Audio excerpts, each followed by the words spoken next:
जय श्री कृष्ण। आप सभी का हमारे YouTube चैनल पुष्टि हृदय में स्वागत है। इस चैनल के द्वारा हम पुष्टि मार्ग के बारे में जानकारी उपलब्ध करवाने वाले हैं। यह सारी जानकारी हमने पूर्व लिखित साहित्यों और वैष्णवों द्वारा प्राप्त की है। यदि आपको कहीं कोई गलती नज़र आए तो हमें कमेंट करके ज़रूर बताइएगा।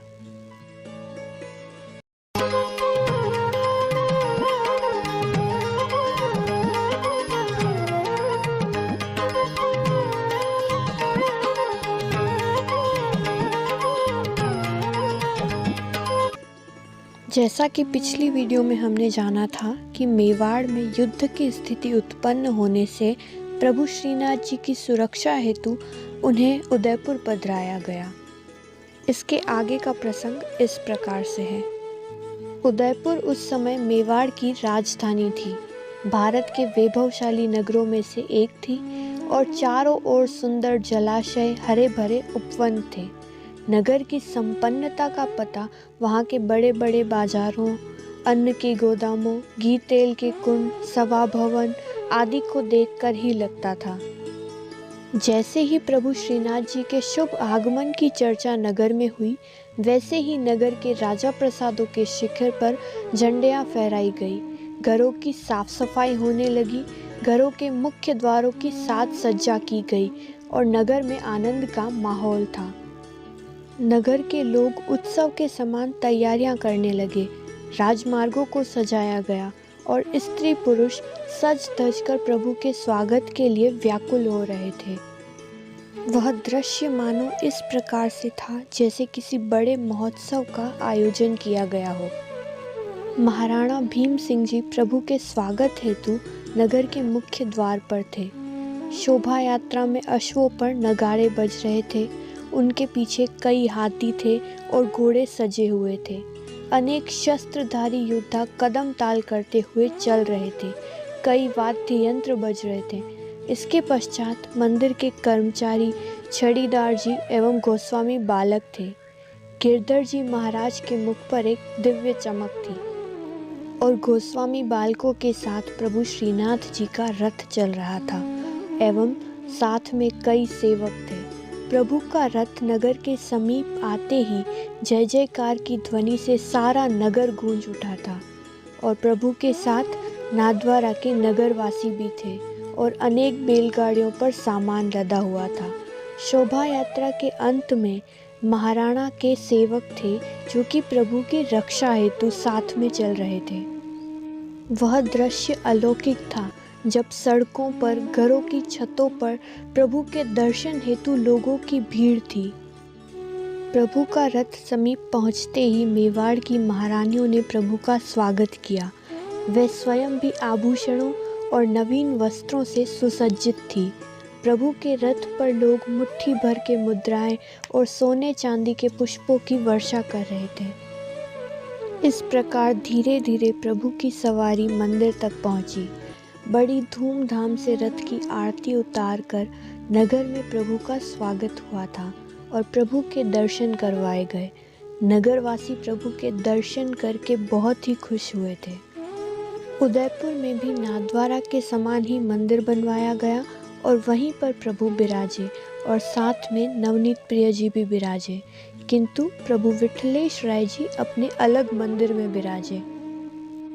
वहाँ पर प्रभु के फाल्गुन से लेकर दीपावली और अन्नकूट के उत्सव संपन्न हुए और नगरवासी भी प्रभु के उदयपुर में विराजने से अति आनंदित थे।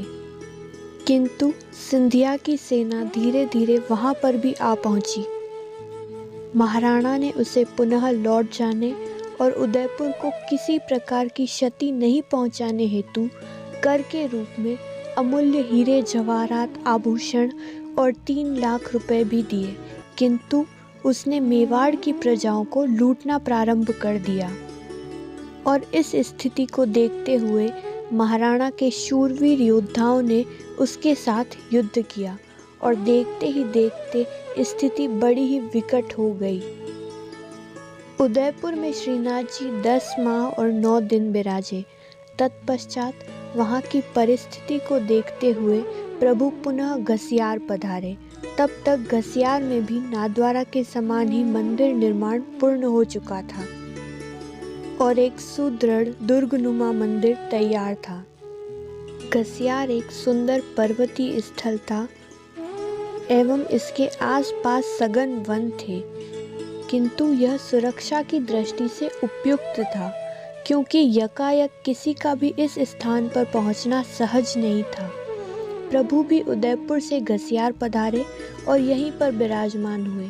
देखते ही देखते प्रभु के विराजने से घसियार भी एक सुंदर नगर में परिवर्तित हो गया। नित्य नए आनंद और मनोरथ होने लगे। प्रभु के वहाँ विराजने से आनंद का माहौल तो था, किंतु वहाँ की जलवायु सभी के लिए अनुकूल नहीं थी। वहाँ के पहाड़ों का पानी प्रभु के सेवा योग्य नहीं था और वहाँ की विपरीत वातावरण के कारण श्री गिरधर जी महाराज के पुत्रों का भी श्री जी शरण हो गया। ऐसी विकट परिस्थिति को देखते हुए गिरधर जी महाराज ने अपने चतुर्थ पुत्र श्री दाऊजी को प्रभु के चरणों में अर्पित करते हुए प्रभु से उनके पुत्र की रक्षा हेतु विनती की।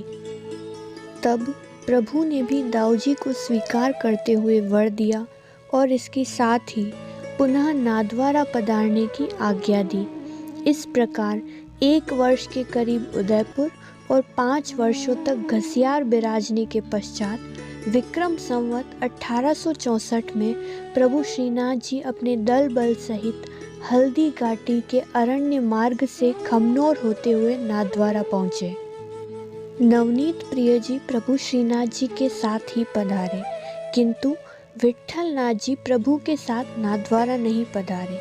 वे उदयपुर से सीधे ही कोटा पधार गए एवं विक्रम संवत 1878 में जब दाऊजी महाराज ने सप्त स्वरूपोत्सव किया, तब कोटा से पुनः विठलेश राय जी नाथद्वारा पधारे और अपने मंदिर में विराजे। तब से वे यहीं पर विराजमान हैं। प्रभु श्रीनाथ जी 6 वर्षों के पश्चात नाथद्वारा पधारे थे।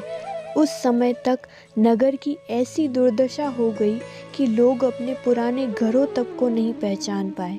ऐसे समय में प्रभु श्रीनाथ जी का जीर्ण शीर्ण मंदिर ही सभी भक्तों के लिए एक शरण स्थली था। प्रभु श्रीनाथ जी के पुनः नाथद्वारा पधारने और मंदिर में विराजमान होने से महाराणा भीम सिंह जी अति प्रसन्न थे, क्योंकि प्रभु के घसियार वास के दौरान महाराणा प्रभु की सुरक्षा हेतु चिंतित थे। अतः शुभ वेला देखकर महाराणा प्रभु के दर्शन हेतु नाथद्वारा पधारे और श्रीजी में अनेक मनोरथ करवाकर सालोर, घसियार, टाटोल, देवपुर आदि गांव प्रभु को भेंट किए। विकट परिस्थितियों के कारण प्रभु गोवर्धन धर श्रीनाथ जी ब्रज से नाथद्वारा पधारे और नाथद्वारा में भी स्थितियां प्रतिकूल होने से वे उदयपुर पधारे। उसके पश्चात घसियार पधारे और घसियार से पुनः नाथद्वारा पधारे। तब से प्रभु नाथद्वारा में ही विराजमान है और नाथद्वारा की इस धरा को पावन किए हुए हैं।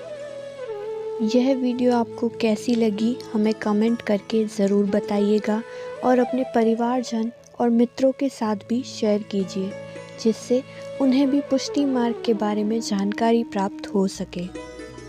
हमने प्रभु श्रीनाथ जी और जगत गुरु श्री वल्लभाचार्य जी के जीवन परिचय का वर्णन करते हुए और भी कई वीडियो बनाई है, जो कि हमारे चैनल पुष्टि हृदय पर उपलब्ध है। आप उन्हें वहां से देख सकते हैं। जय श्री कृष्ण।